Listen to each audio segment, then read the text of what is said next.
under stress, dying, that they were starving, actually. And the Stonehenge-like structures were built, one of their primary purposes was simply that you took your seeds to the center of the structure, place it in that electric field, then you go home, you plant your seeds, and you get a huge difference in growth. So the sacred structures are a seed germinator. They make an electric field that causes seeds to germinate. That's the essential principle. And there's all kinds of extensive evidence. So the conclusion of the literature here, John Burke's book, A Seed of Knowledge, is, oh, well, go find a sacred site and charge your seeds. But I'm an electrical engineer. I have a different point of view. I say, let's learn to build that electric field. And where I went with that was to build phase conjugate dielectric and magnetics. And so this is kind of how we started the Fractal Field Technologies group. That we took a phase conjugate dielectric. Now, phase conjugate dielectric, you have a gold part. Can you feel it? Yeah. Okay. This is a phase conjugate dielectric. Now, most people can feel a little kind of a negative ion wind here. This is in the accurate curvature of an ostrich egg. You now know electrically why I chose the egg shape. Has the trace mineral of a good trace mineral ceramic. This was made at Sèvres Ceramic Institute in Paris to our spec. And then we coat it with a phase conjugate dielectric material, in this case thin film gold. But then in addition to what you see here, I've developed a technology which takes a phase conjugate resin crystal. I take a resin crystal, and during its moment of crystallization, I implode it between piezoelectric oscillators with the frequency recipe of implosion based on hydrogen, which is proprietary. It's implosive. And so when these crystals crystallize, you can feel them. They're so strong, they actually can almost burn. They're actually dangerous, I have to say. That used improperly, these things are dangerous. So the electric field these things makes causes metabolism to accelerate. So we have placed these now around fermentation, around yeast. We measure a 40 to 50% increase in fermentation rate measured by glucose consumption. So we know we can make a capacitor that accelerates metabolism. That's clear. It's a metabolic accelerator because it's a fractal field, basically, in the same way that the ancients would build a stupa. Was a building, it was a design to make a seed germinate. So what's behind the concept of biologic architecture is the ability to make a capacitor to cause a seed to grow. Hello. Now, so instead of going to the gym, we can basically hop in like a big one of these one day? Actually, no. Accelerating metabolism can be good in certain environments. Digesters, fermentation food products, composting, things like that. But you can accelerate metabolism in a way that's not helpful as well. Actually, when you accelerate metabolism, you can get impatient, for example, or hungry. You can actually trigger cellular apoptosis. So it's not all good. But to understand the physics, the same way that the right fractal water causes metabolism, fractal air causes metabolism. And we now know that I can take that transducer and I place it around the GDV device. Nothing's touching. And the GDV device can measure the presence of that capacitor. So I know how to make fractal air, and we made a 50% increase in fermentation. Well, the sort of dramatic thing is that we then applied that to hydrodynamics. I took the equation for implosion, and I built it into an implosive nozzle. And it's basically this equation. I took the equation for this cone here, which is this cone here, you know about, and I built that from equation.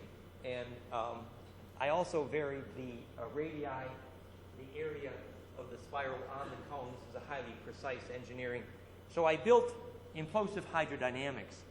And then I combined that with another field called phase conjugate magnetics, which I basically invented, where I have these with me here today, but it's getting late. But in phase conjugate magnetics, the north pole of this magnet is in black, and the south pole normally wouldn't attract. But if you understand the symmetry of the magnetic field correctly, here the two south poles are attracting. They actually pull together. I have them here. I guess I'll play with them. These things are so strong as to be dangerous. But phase conjugate magnetics, where the like poles of a magnet attract, when I applied this to water, so we treat water with implosive hydrodynamics and implosive magnetics. So we create a micromolecular coherent water where the water molecule can stand on its own. We get a difference in charge radiance from the water, and the red decreased entropy in the water, and a 328% difference in plant growth by measurement of mass. Nice. Done by PhD cell notable. So this is, and the mechanism is mostly probably increased absorption by reduced molecular cluster size. And we expect to prove effect for sedimentation rate, sewage treatment, and atomization rate combustion. So here is, this is so strong as to be a bit dangerous, so I'm staying away from the computers here. But this is, the black tape is North Pole. And so this South Pole is now attracted to this North Pole so strong it's hurting my finger. Right. So now if I turn this North Pole, black tape, around to face this other North Pole across this little washer, you wouldn't think that that South Pole would want to go anywhere near, that North Pole would want to touch that other North Pole, would you? Obviously, that's not going to be attractive, is it? Never go on, wouldn't no.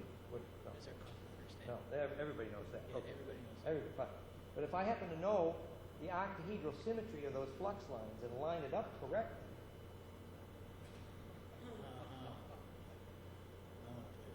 that's north to north. No, you can't separate. And I could do the same thing with South Pole. Now, this is a bit confidential how we're doing this, but I'm going to put this back because it's a bit dangerous. That I create flux density at cone center that is able to implode water molecules. I'm going to put it here. It's a bit.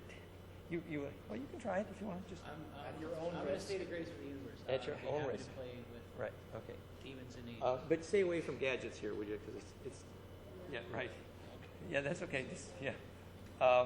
So the flux density at the center creates water that's able to be molecularly stable as a monomolecule. All the chairs are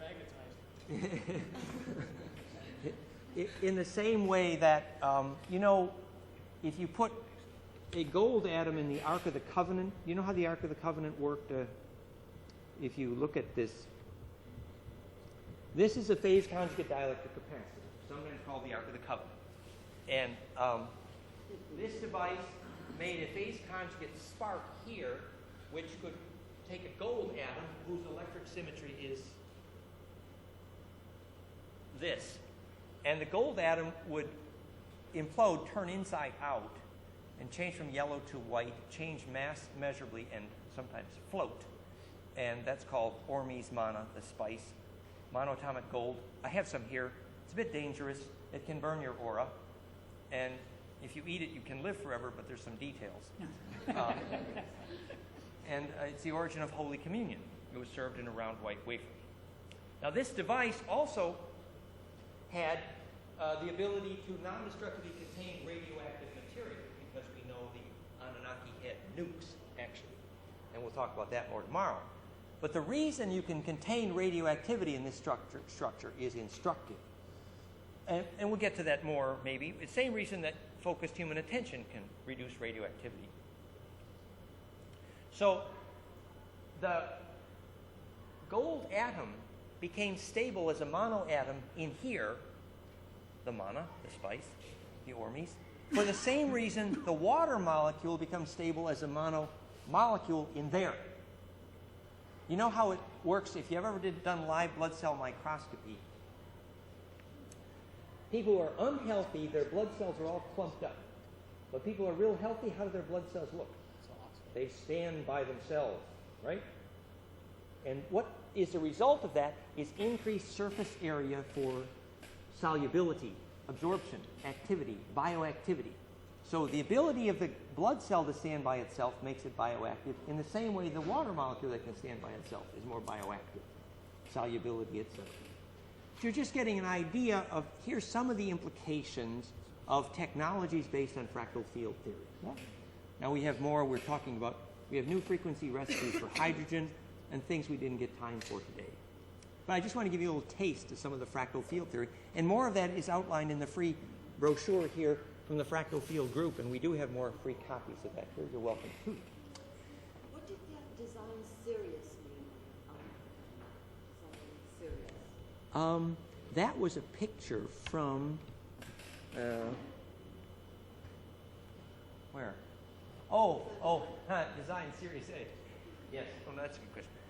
It is my opinion that, sort of like the Americans, the Syrians were famous for selling guns to both sides of the war. But that's a story we'll get into tomorrow in more detail. But we believe that the Syrians were the high techies of the Anunnaki, or the Uru-Usu community. And that's tomorrow afternoon's story, the galactic history of DNA. So, to be continued on that.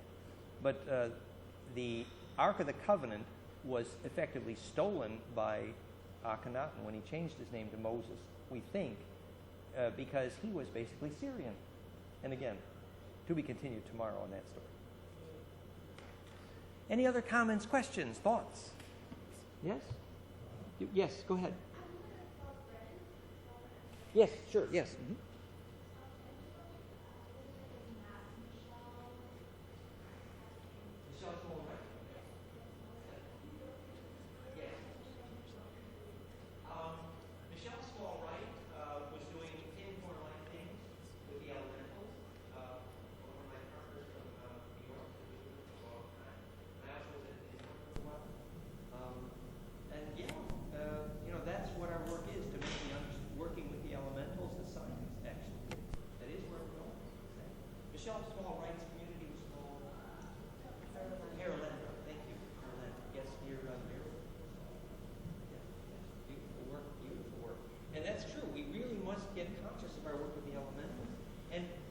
It means in practice you need to leave part of your garden wild, because that's where the elementals can thrive. You leave a wild part, a big part of your garden, the elementals can come out and go out there, get charged for price. So it's almost 6 o'clock. We have We already accommodated for that. Yeah. Schedules. So tomorrow we're going to do biofeedback, science of compassion, measure heart waves and brain waves in the beginning, and have a discussion about general things, science and spirit. And then the second half of tomorrow is the galactic history story of DNA. E.T. alone. Yes.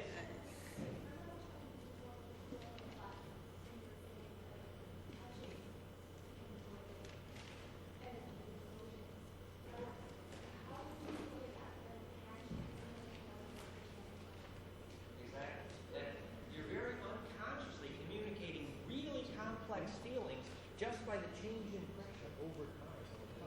And really practicing how to talk gently, and this simple change in pressure over time starts a wave cascading, a beat now, a heterotone. So you're sending very subtle messages. The development of the skill of coherent emotion is a very powerful initiation. Well, Manfred Klein's first book was called Sendix, Touch of the Emotion. The second book was called Music, Mind, and Brain, I believe, in the music literature. And the website in which I did my analysis is goldenmean.info/touch. There's a lot up there for us. And coherent emotion is something we talk about tomorrow when we get into the recognizing those same frequency signatures in for EKG. So to be continued, yes. Thank you.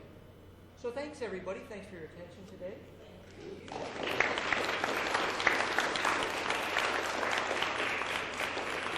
We hope you had fun.